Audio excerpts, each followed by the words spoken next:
In a brief tutorial.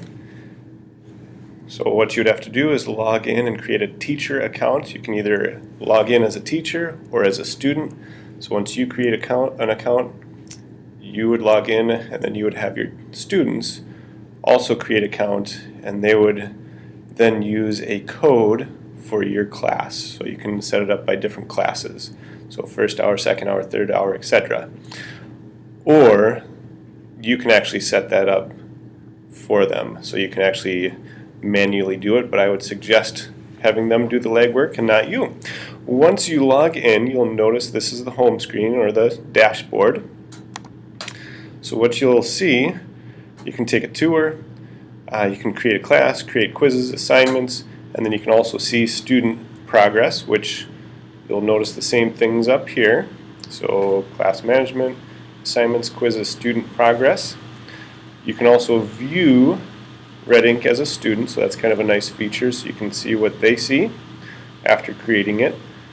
So the point of this is that after you teach a lesson, you would be able to have students quiz themselves or continue working on a certain skill. So I'm going to show you assignments first. So I'm going to create an assignment. So I'm going to click on Create Assignment, and you'll notice this drop-down menu.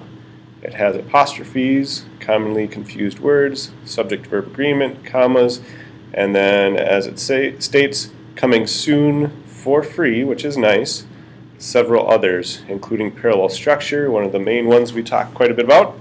So if you click on apostrophes, you then get to choose which assignments you would like them to work on. If you see students struggling, for example, plural possessive and singular possessive, you can just click those two.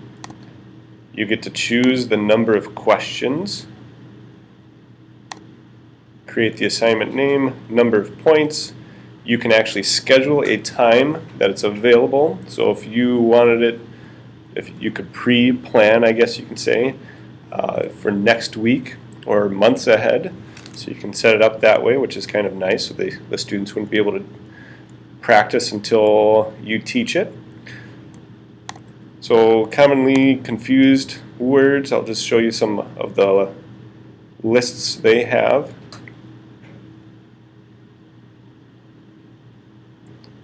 Two, there. Subject-verb agreement. I, nor, excuse me, I and you, plurals, singular nouns, commas, fragments, capitalization, pronoun case. So that's kind of a nice feature. So those are just assignments.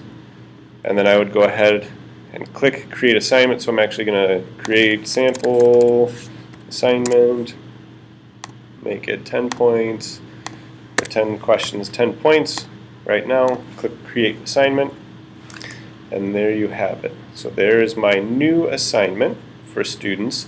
I can preview it as a student, so I'm going to click that.